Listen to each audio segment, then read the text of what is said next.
Apa yang jenengan lihat penting dalam kehidupan jenengan di dunia ini? Dunia ya. Apa yang jenengan anggap penting terkait dengan dunia jenengan? Ada enggak? Atau jangan-jangan tanpa terfikirkan sama sekali? Apa yang jenengan anggap penting dalam urusan dunia jenengan?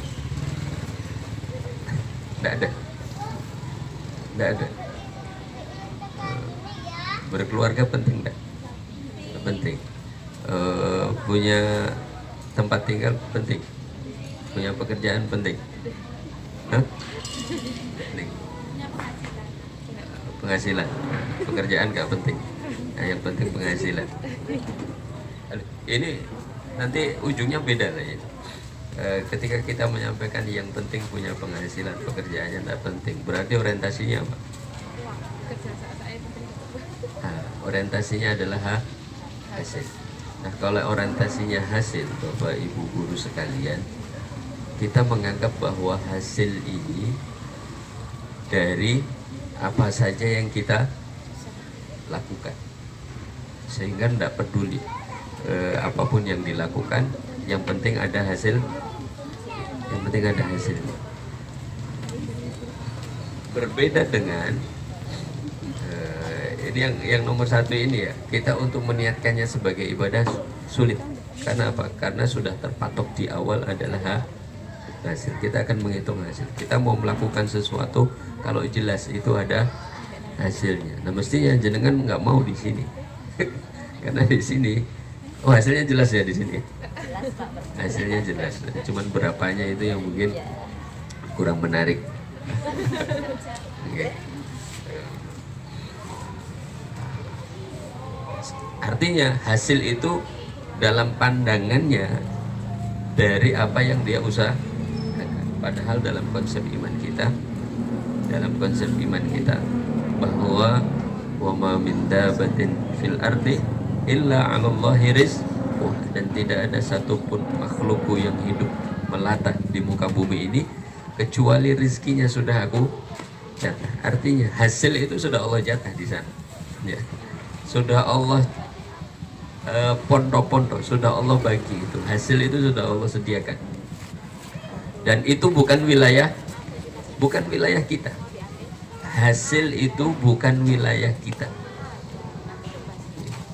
Tapi wilayah kita ada di mana? Nah, di usaha. Karena yang Allah perintahkan terhadap kita adalah mengisi kesempatan hidup kita dengan ibadah kepada Allah Subhanahu wa ta'ala. Dan ibadah itulah ikhtiar. Hasilnya monggo kasih Gusti Allah. Jadi ini apa tadi sampai ke sini? Masalah sesuatu yang penting tadi ya. Katakanlah penghasilan itu penting. Ya, pekerjaan itu penting. Punya pekerjaan itu kita anggap penting. Karena jenengan menganggap bahwa pekerjaan itu penting, maka kita akan menyiapkan bagaimana agar kita benar-benar bisa memiliki pekerjaan. Masih teringat enggak dulu? Bukan terbayang, teringat enggak dulu bagaimana jenengan menyiapkan diri begitu selesai sekolah agar segera memiliki pekerjaan?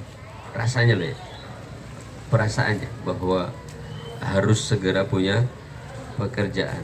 Mungkin ada rasa malu kalau masih saja tetap tidak punya pekerjaan. Wis pokoknya nyambut gawe opo wae lah. Yang penting kerja. Jangan sampai tidak kerja. Ada enggak rasa itu? Ada enggak? Atau termasuk yang tanpa berpikir ngalir saja, pokoknya sudah tahu-tahunya ke sini, tahu-tahunya ke sini, tahu-tahunya ke sini. Hati-hati yang begitu, hati-hati. Karena dia sedang tidak sadar dalam menjalani kehidupannya, sedang tidak sadar. Kebetulan saja takdirnya Allah memperjalankan dia dalam kemudahan. Ketika Allah belokkan dia kepada takdir yang sulit, dia mulai akan benar-benar tertekan. Maka sadari setiap perjalanan hidup kita, lapangnya maupun sulit, agar kita senantiasa mampu mensikapi dengan sebaik-baiknya. Nah, kita yang mendambakan kebahagiaan akhirat, Bapak Ibu Guru sekalian, kita yang mendambakan kebahagiaan akhirat berkepentingan dengan kesempurnaan iman. Iman, karena itulah kunci kebahagiaan kita di akhirat. Dan Nabi sampaikan tentang keimanan ini. Kan kita sering, mungkin kita, iya saya sudah sering dengan nasihat diajak untuk meningkatkan keimanan. Apalagi bapak-bapak setiap hari Jumat itu khotib mesti nasihatnya mengajak untuk meningkatkan iman dan takwanya kepada Allah Subhanahu wa taala. Ngerti bahwa kita harus meningkatkan iman dan takwa. Tapi ditingkatkan seperti apa lagi? Harus bagaimana? Harus bagaimana lagi kita meningkatkan? Posisi saat ini saja kita kayaknya kayaknya sudah iman ini saya. Harus, kalau harus ditingkatkan itu ditingkatkan yang seperti apa lagi? Terus harus melakukan apa dan seterusnya, ya kan? Maka apa yang Rasul Shallallahu Alaihi Wasallam sampaikan di hadis ini tentang la yu'min ahadukum hatta yuhibba li akhihi ma yuhibbu li nafsihi ini menjadi indikator keimanan kita. Kira-kira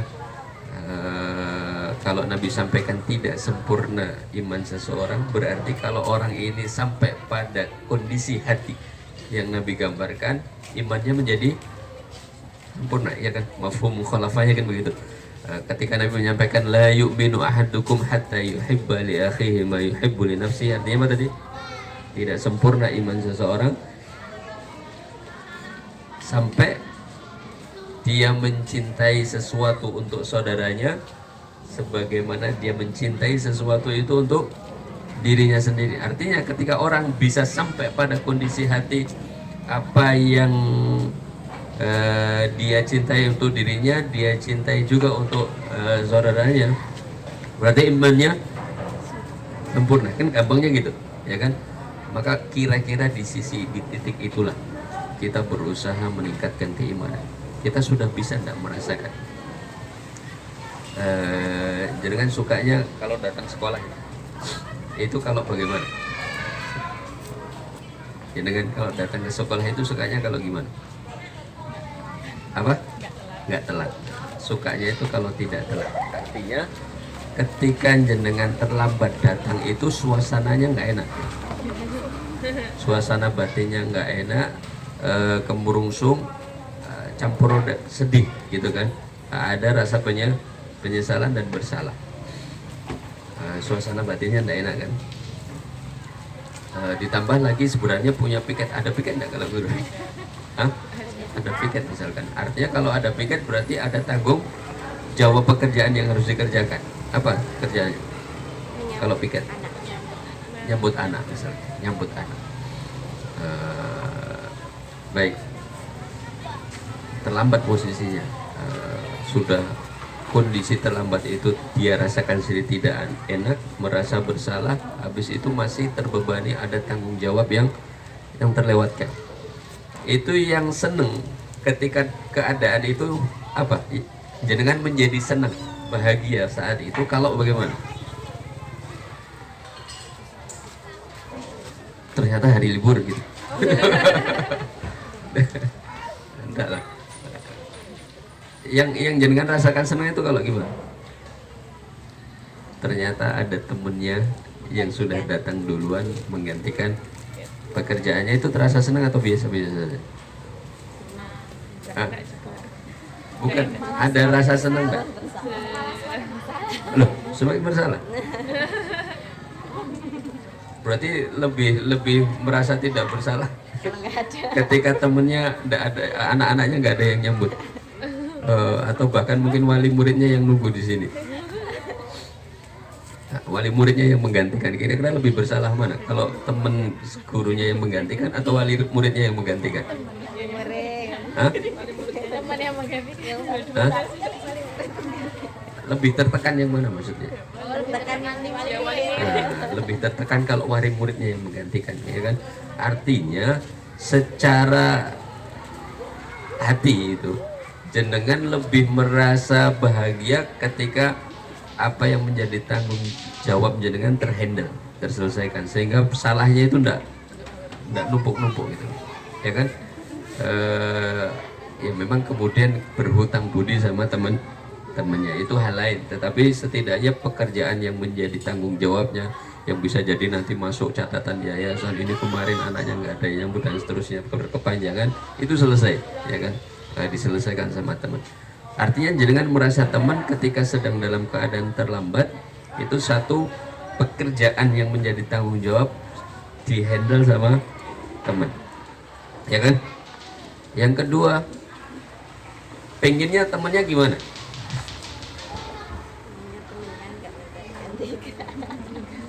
Pengennya temannya gimana? Pengennya teman ada enggak perasaan ya pengen dimaafkan, pengen dimaklumi, pengen dimengerti? Ada enggak perasaan itu? Ya, artinya ketika kita sedang terlambat, pengennya teman memaafkan, memaklumi. Yang kedua, ada yang menggantikan tanggung jawab kita yang pasti tidak terhandle karena terlambat.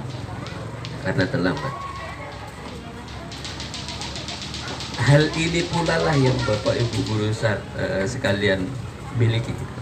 Sebagaimana saya suka jika sedang dalam keadaan terlambat diperlakukan teman seperti dua hal tadi, maka saya juga ingin, juga senang kalau teman saya terlambat, ada yang sudah menggantikannya, ada yang memaafkannya, artinya juga memaafkan.